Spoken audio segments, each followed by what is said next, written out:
File और folder दो ऐसे शब्द हैं जो सबसे ज़्यादा प्रयोग होते हैं शायद कंप्यूटर में। आइए हम फाइल और फोल्डर की जानकारी लेते हैं। कंप्यूटर में डेटा रखने के लिए हमें किसी न किसी माध्यम की ज़रूरत है ताकि हम उस डेटा को संभाल के रख सकें, दोबारा उसका प्रयोग कर सकें। इसके लिए हम अपने कंप्यूटर में फाइल्स बनाते हैं। फाइल कोई फ़ोटो हो सकती है, कोई इमेज हो सकती है, आपका सॉन्ग भी फाइल हो सकता है, आपकी कोई मूवी भी फाइल हो सकती है, वीडियो आपका कोई या कोई डॉक्यूमेंट जो आपने खुद बनाया है, ये सभी फाइल के एग्जाम्पल हैं। आप कंप्यूटर में अपनी फाइलें खुद बना सकते हैं। आप चाहें तो इंटरनेट से भी फाइलें डाउनलोड कर सकते हैं। इसके अतिरिक्त आप फाइलें शेयर भी कर सकते हैं। आप एक कंप्यूटर से दूसरे कंप्यूटर में पेन ड्राइव, डीवीडी, सीडी या नेटवर्क के साथ अपनी फाइलें शेयर भी कर सकते हैं। परंतु हम फाइल को किस प्रकार से पहचानेंगे? कैसे पता लगेगा कि एक फाइल की प्रकार दूसरे प्रकार की फाइल से अलग है? हर फाइल का एक आइकॉन और एक उसकी एक्सटेंशन या टाइप होती है। इसको हम समझते हैं नीचे दी गई पिक्चर के अनुसार। यदि आप यहाँ देखें तो ये फाइल अलग है, एंड्रॉयड नाम है इसका। इसी तरह से ये दूसरी फाइल है आइडियाज़ के नाम से। तीसरी फाइल हमारे पास एक पिक्चर की फाइल है, इमेज की। फोर्थ फाइल एक साउंड फाइल है और पांचवी फाइल एक वीडियो फाइल है। जब हम कंप्यूटर में कोई फाइल बनाते हैं तो उसके लिए अलग टाइप का प्रयोग किया जाता है। यदि फाइल आपकी अलग अलग प्रकार की है तो अलग अलग टाइप का प्रयोग किया जाता है कंप्यूटर में उस फाइल को स्टोर करने के लिए। जैसे कि यहाँ उदाहरण के तौर पे जो हमारी वर्ड की फाइल है, अर्थात जो टाइपिंग से रिलेटेड कार्य हम वर्ड में करते हैं, उस प्रकार की फाइल को सेव करने के लिए या वर्ड की फाइल को सेव करने के लिए कुछ इस तरह का आइकॉन अवेलेबल रहता है वर्ड की फाइल के साथ, जिसमें W बना रहता है। वहीं टेक्स्ट की नॉर्मल टेक्स्ट वाली फाइल पे कुछ इस तरह का आइकॉन रहता है जो आइडियाज़ के नाम से फाइल है यहाँ पे। इसी तरह से इमेज जो फाइल रहती है वो मुख्यतः एक पिक्चर के रूप में रहती है और कई बार उसका शॉर्टकट में ही उसकी पिक्चर या प्रीव्यू को दिखा दिया जाता है, जैसे यहाँ पे दिखाया जा रहा है। इसी तरह से जो ऑडियो फाइल रहती है उसमें आप यहाँ देखें एक छोटा सा साइन दिया गया है विंडो मीडिया प्लेयर वाला, जिससे आप ये जान सकते हैं कि ये एक ऑडियो फाइल है और इसकी किसी भी तरह का इस पर किसी प्रीव्यू का निशान नहीं है वीडियो का, तो इसलिए यहाँ से तय कर सकते हैं कि ये एक ऑडियो फाइल है। यदि हम वीडियो फाइल की बात करें तो देखिए वीडियो फाइल में एक छोटा सा प्रीव्यू भी है और साथ में फिर वही विंडो मीडिया प्लेयर वाला निशान भी है। तो इस प्रकार से फाइल के चित्रों से हम ये जानकारी ले सकते हैं कि फाइल किस प्रकार की है, किस टाइप की फाइल है। कौन सी फाइल को कौन सा आइकॉन दिया जाएगा ये कंप्यूटर के द्वारा पहले से ही निर्धारित रहता है सॉफ्टवेयर के अनुसार। आपकी ऐप के अनुसार फाइल को उसी प्रकार का बनाया जाता है। आइए अब हम फोल्डर की बात करते हैं। फोल्डर क्या होता है? फोल्डर मुख्यतः एक कंटेनर है, एक ऐसा बॉक्स जिसमें आप अपनी इंफॉर्मेशन को स्टोर कर सकते हैं फाइल्स के रूप में। अर्थात फोल्डर का मुख्य कार्य बाकी फाइलों और फोल्डर्स को अपने में स्टोर करना होता है। उदाहरण के लिए एक स्कूल के स्टूडेंट की बात करते हैं। स्कूल के स्टूडेंट के पास एक बैग रहता है, उस बैग में वो एक टिफ़िन बॉक्स भी रखता है, एक ज्योमेट्री बॉक्स भी रखता है और अपनी बुक्स को भी रखता है। स्टूडेंट का यह स्कूल बैग एक तरह से एक फोल्डर की तरह कार्य करता है जिसमें वो अपनी सारी चीज़ें या अपना सामान रख सकता है। इसी प्रकार से कंप्यूटर में जो फोल्डर होता है उसका मुख्य कार्य बाकी फाइलों और फोल्डर्स को अरेंज करके रखना होता है। इसी तरह से आप चाहें तो डिफरेंट टाइप्स की फाइल्स एक फोल्डर में रख सकते हैं और चाहें तो सेम टाइप की फाइल आप एक फोल्डर में रख सकते हैं। आप अपनी आवश्यकता अनुसार फोल्डर्स का प्रयोग कर सकते हैं। आप विंडोज़ में जितने चाहें उतने फ़ोल्डर बना सकते हैं अपनी आवश्यकता अनुसार, और आप चाहें तो अपने कंप्यूटर में फ़ोल्डर बनाएं या इंटरनेट पे पड़े हुए किसी फ़ोल्डर को डाउनलोड कर सकते हैं। इसके अतिरिक्त आप पेन ड्राइव, डीवीडी, सीडी या नेटवर्क का प्रयोग करके भी फ़ोल्डर्स को एक कंप्यूटर से दूसरे कंप्यूटर में ला या ले जा सकते हैं। आइए हम इसको एक एग्जाम्पल द्वारा भी समझते हैं। जैसे मेरे पास यहाँ पे एक फ़ोल्डर है जिसका नाम है ISST एम्स। अब ISST एम्स जो फोल्डर है इसमें यदि आप ध्यान दें तो इसमें सभी तरह की फ़ाइलें मेरे पास अवेलेबल हैं, जैसे कि कुछ पिक्चर फाइल्स हैं, टेक्स्ट फाइल्स हैं, ऑडियो फाइल्स हैं और वीडियो फाइल्स भी हैं। इसके अतिरिक्त इस फोल्डर के अंतर्गत मेरे पास आगे और फोल्डर भी अवेलेबल हैं, जैसे कंप्यूटर सब्जेक्ट, इंग्लिश सब्जेक्ट और रवि के नाम से भी एक फ़ोल्डर उपलब्ध है। तो इस प्रकार से एक फ़ोल्डर के अंदर मैं फाइलें भी स्टोर कर सकता हूँ। आगे डेटा को व्यवस्थित करने के लिए मैं और फोल्डर भी बना सकता हूँ। तो इस प्रकार मैं अपने डेटा को आसानी से स्टोर कर सकता हूँ। इस सेशन में हम जानकारी लेंगे फाइल एक्सप्लोरर के बारे में। फाइल एक्सप्लोरर एक बहुत ही इम्पोर्टेंट फीचर है माइक्रोसॉफ्ट विंडोज़ 10 का, और पहले की विंडोज़ में भी ये शामिल रहा है, परंतु विंडोज़ 10 में इसमें बहुत सारी फैसिलिटीज़ या फीचर्स ऐड किए गए हैं। इसके द्वारा आप अपने फोल्डर्स और फाइल्स को आसानी से एक्सेस कर सकते हैं, साथ ही आप उनको आसानी से अरेंज भी कर सकते हैं। फाइल एक्सप्लोरर को खोलने के लिए आप स्टार्ट पे जाएं और यहाँ पे आपके पास फाइल एक्सप्लोरर का शॉर्टकट अवेलेबल है, आप यहाँ क्लिक कर सकते हैं। आपके सामने फाइल एक्सप्लोरर विंडो अवेलेबल हो जाएगी। मैं यहाँ से इसे क्लोज कर देता हूँ। जब आप विंडोज़ 10 इंस्टॉल करते हैं तो आपके पास यहाँ टास्क बार पे पहले से ही फाइल एक्सप्लोरर अवेलेबल रहता है। आप चाहें तो फाइल एक्सप्लोरर को यहाँ से क्लिक करें, आपके पास फाइल एक्सप्लोरर अवेलेबल हो जाएगा। इसके अतिरिक्त यदि आप चाहें तो सर्च बॉक्स में जाकर आप फाइल्स एक्सप्लोरर लिखें तो आपके पास देखें यहाँ पे डेस्कटॉप ऐप के रूप में फाइल एक्सप्लोरर अवेलेबल हो गया है। मैं किसी भी तरीके से खोल सकता हूँ फाइल एक्सप्लोरर को। अब मैं यहाँ से टास्क बार पे दिए गए इस आइकॉन को क्लिक करके फाइल एक्सप्लोरर को खोल लेता हूँ। जैसे जैसे विंडोज़ के नए वर्जन उपलब्ध हुए हैं वैसे वैसे फाइल एक्सप्लोरर नए फीचर के साथ अवेलेबल होता रहा है। विंडोज़ 10 में इसमें बहुत सारे फीचर्स नए ऐड हुए हैं। आइए हम बारी बारी से उन सब चीज़ों की जानकारी लेंगे, परंतु पहले हम फाइल एक्सप्लोरर ऐप के इंटरफेस की जानकारी ले लेते हैं। अब देखिए सबसे ऊपर की जो टाइटल बार है यहाँ पे फाइल एक्सप्लोरर लिखा हुआ है, जो जानकारी देता है कि ये फाइल एक्सप्लोरर है। राइट हैंड साइड पे वही तीनों आपके आइकॉन, तीनों वही बटन अवेलेबल हैं क्लोज करने के लिए, रिस्टोर करने के लिए और मिनिमाइज़ करने के लिए। इधर लेफ्ट वाली साइड पे quick access tool bar available है आपके पास, जिसमें आप अपने बटन्स या कमांड्स को ऐड कर सकते हैं जो आप ज़्यादा प्रयोग करते हैं। फाइल एक्सप्लोरर में अब की बार काफ़ी सारी टैब शामिल हैं, जैसे फाइल, होम, शेयर, व्यू। यहाँ हम बारी बारी से इन सभी टैब्स की जानकारी लेंगे। अभी मैं होम पे क्लिक कर देता हूँ। जैसे ही होम पे क्लिक करते हैं आपके सामने होम टैब का एक रिबन अवेलेबल हो जाता है।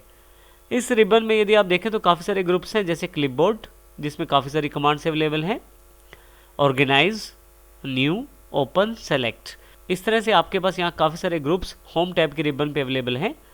थोड़ा सा नीचे आने पे यदि आप देखें तो आपके पास एक एड्रेस बार दी गई है। एग्जैक्टली आप इस वक्त कहाँ पे हैं वो जानकारी देने के लिए एड्रेस बार काम आती है।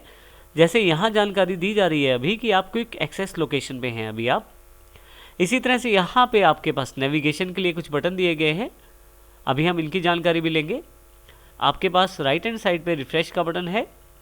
इसके अतिरिक्त कुछ सर्च करना चाहते हैं तो आप यहाँ से सर्च भी कर सकते हैं। जिस लोकेशन को आप सेट कर लेते हैं उसी लोकेशन का यहाँ पे सर्च किया जाता है। जैसे मेरे पास यहाँ क्विक एक्सेस सेलेक्ट है तो यहाँ पे सर्च क्विक एक्सेस लिखा आ रहा है। अब हम बात करते हैं फाइल एक्सप्लोरर के मेन फीचर के बारे में। आप यदि यहाँ देखें नीचे वाले हिस्से में तो फाइल एक्सप्लोरर 3 हिस्सों में बटा हुआ है। सबसे पहले लेफ्ट सेक्शन नेविगेशन पेन कहलाता है और आप इससे कहीं भी किसी भी लोकेशन पर जा सकते हैं अपने कंप्यूटर के अंतर्गत। राइट हैंड साइड पे यदि आप ऊपर देखें तो जिस लोकेशन पे आप होते हैं, जैसे यहाँ पे मेरी इस वक्त की लोकेशन क्विक एक्सेस है, उस लोकेशन के फाइल्स या फोल्डर्स की जानकारी आपको राइट हैंड साइड पे दी जाती है। जैसे यहाँ पे फ्रीक्वेंट फोल्डर्स के रूप में 4 फोल्डर आपको दिखाए गए हैं जो क्विक एक्सेस फोल्डर्स हैं। इसी तरह से रीसेंट फाइल्स के रूप में नीचे काफ़ी सारी फाइल्स अवेलेबल हैं। ये एक नया फीचर है फाइल एक्सप्लोरर का विंडोज़ 10 में। रीसेंट फाइल्स को आप यही फाइल एक्सप्लोरर में देख सकते हैं और आसानी से आप बिना किसी सॉफ्टवेयर को खोले डायरेक्टली यहीं से वो फाइल ओपन कर सकते हैं। यहाँ पे देखिए काफ़ी सारी फाइलें हैं जो रिसेंट मेरे पास यूज़ हुई हैं। आइए सबसे पहले हम फाइल एक्सप्लोरर के लेफ्ट सेक्शन की जानकारी लेते हैं, जिसका नाम है नेविगेशन पेन। यहाँ यदि आप ध्यान दें तो ऊपर से लेके नीचे तक ये सारा नेविगेशन सेगमेंट है। यहाँ पे काफ़ी सारी लोकेशन हैं एक्सेस करने के लिए। यहाँ कॉर्नर पे यदि आप बटन देखें तो एक्सपेंड और कोलैप्स का बटन है। अभी मैं इसे कोलैप्स कर देता हूँ डेटा को। इसी तरह से इसको भी। अब मुख्य आपके पास 4 लोकेशंस हैं यहाँ पे।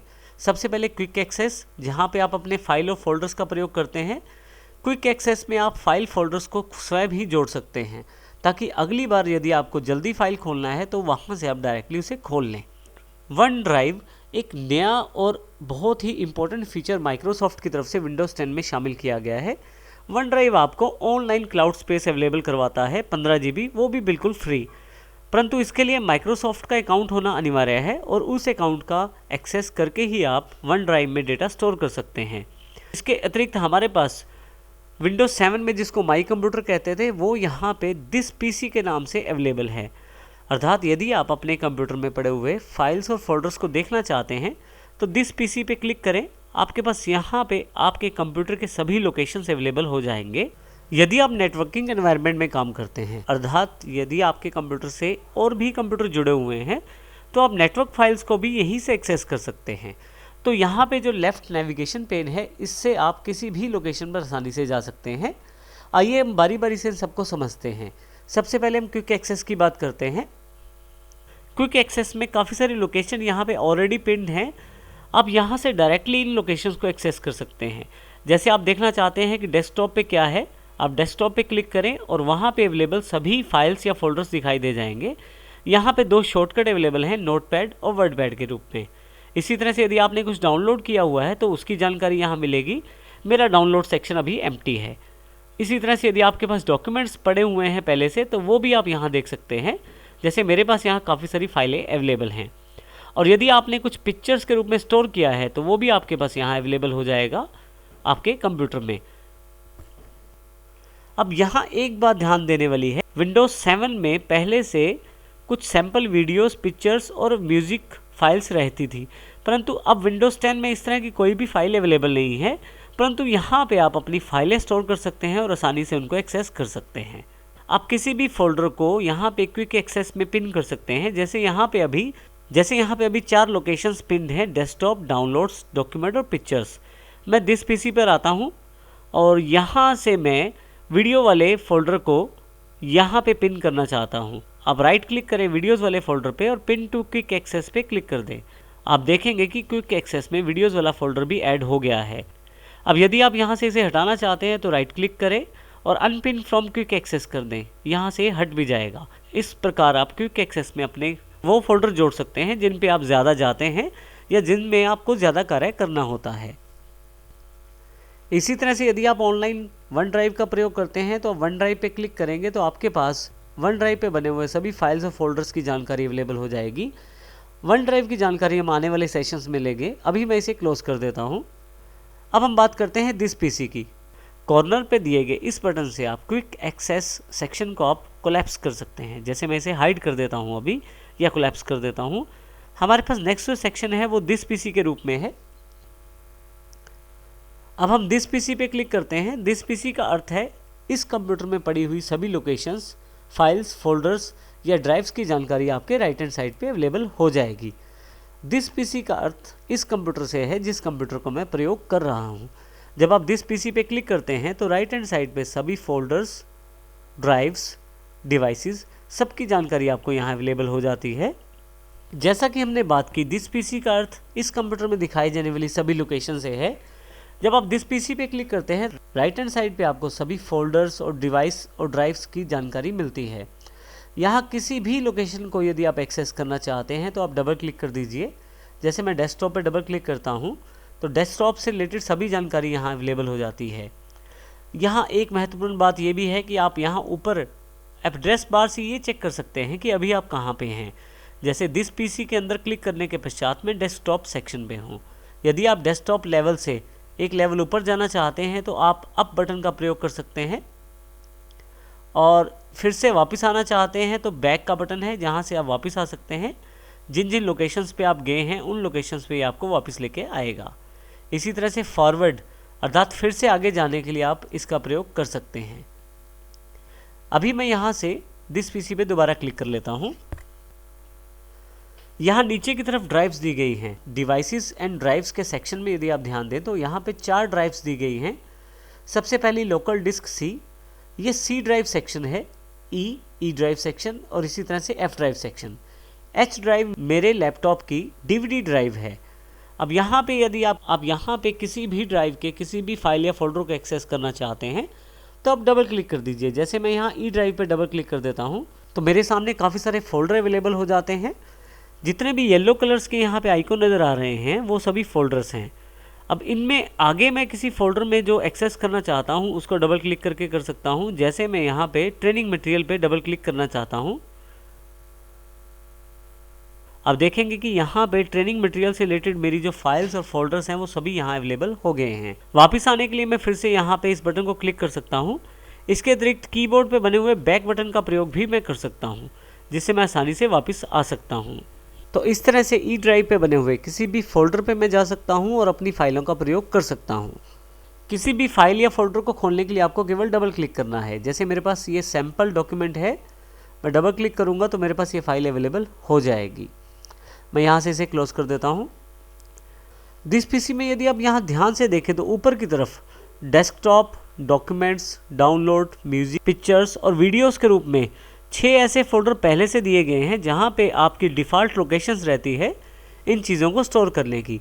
जैसे कि यदि आप नेट से कुछ डाउनलोड करते हैं तो डाउनलोड सेक्शन में चला जाता है, और यदि आप किसी डॉक्यूमेंट्स को सेव करते हैं बिना किसी लोकेशन की जानकारी दिए तो वो डॉक्यूमेंट्स में सेव हो जाती है फाइल।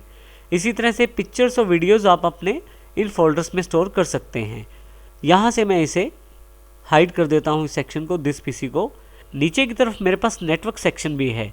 नेटवर्क का अर्थ यहाँ पे दूसरे कंप्यूटर से अपने फाइल्स या फोल्डर्स शेयर करने से है। यदि आप नेटवर्क पे क्लिक करें तो आप देखेंगे एक वार्निंग मैसेज आ गया है कि नेटवर्क डिस्कवरी और फाइल शेयरिंग सेटिंग सभी ऑफ हैं। यहाँ पे मैं नेटवर्क से तो कनेक्टेड हूँ, परंतु यहाँ पे मेरे पास अभी किसी प्रकार की फाइल या फोल्डर नहीं दिखाया जा रहा, क्योंकि नेटवर्क सेटिंग्स मेरी अभी टर्न ऑफ हैं। इनको ऑन करने के लिए यहाँ मैं राइट क्लिक करता हूँ और turn on network discovery and file sharing पे क्लिक कर देता हूँ। यहाँ पे आपके पास एक मैसेज अवेलेबल हो जाएगा। मैं यहाँ यस कर देता हूँ। उसके पश्चात आप देखेंगे कि मैं नेटवर्क पे क्लिक करता हूँ तो जो नेटवर्क मेरे साथ कनेक्टेड है उसकी जानकारी यहाँ अवेलेबल हो जाएगी। जैसे इस कंप्यूटर का नाम भी मेरे डेस्कटॉप है और एक डेस्कटॉप पीसी और है जिससे मैं कनेक्ट कर सकता हूँ अपने आप को। अगर मैं डेस्कटॉप पीसी पे क्लिक करता हूँ, यूज़र्स पे क्लिक करता हूँ, तो उसकी सभी फाइल्स और फोल्डर्स की जानकारी मैं ले सकता हूँ। यहाँ पे ज़रूरी ये है कि आपके दूसरी तरफ भी परमिशन अवेलेबल होनी चाहिए डेटा को शेयर करने की और देखने की, अन्यथा आप डेटा को प्रयोग नहीं कर पाएंगे। जैसा कि यहाँ पे अभी नेटवर्क एरर है, window can not access this user. Network से फाइलों को प्रयोग करना हम आने वाले सेशन में सीखेंगे, लेकिन हमारा जो मुख्य लक्ष्य है वो इस नेविगेशन पेन को समझना। इन सब भागों के अतिरिक्त नीचे की तरफ एक स्टेटस बार भी अवेलेबल है, जहाँ पे देखिए लिखा आ रहा है 7 आइटम्स। यदि मैं किसी फोल्डर को क्लिक करता हूँ, जैसे कि ट्रेनिंग मटेरियल को, तो इसके अंदर कितनी आइटम्स हैं उसकी जानकारी है मेरे पास। यहाँ पे 16 आइटम्स की जानकारी दे रहा है। अगर मैं किसी फाइल पे क्लिक कर देता हूँ, मान लीजिए यहाँ मैं इस फाइल पे क्लिक कर देता हूँ, तो इस फाइल का साइज़ 8.25 MB है, तो वो जानकारी भी यहाँ दी जा रही है। यदि हम यहाँ राइट हैंड साइड पे देखें तो 2 बटन और हैं। एक लिस्ट व्यू है जो ऑलरेडी अवेलेबल है और दूसरा है थंबनेल व्यू। यदि मैं थंबनेल्स व्यू को क्लिक करता हूँ तो थंबनेल्स के रूप में इन्फॉर्मेशन अवेलेबल हो जाएगी, और यदि मैं लिस्ट व्यू क्लिक करता हूँ तो लिस्ट व्यू के रूप में अवेलेबल हो जाएगी सारी इन्फॉर्मेशन। तो इस प्रकार हम फाइल एक्सप्लोरर का प्रयोग कर सकते हैं उन सभी लोकेशंस पे जाने के लिए जो हमारे लिए इंपॉर्टेंट है अपने कंप्यूटर में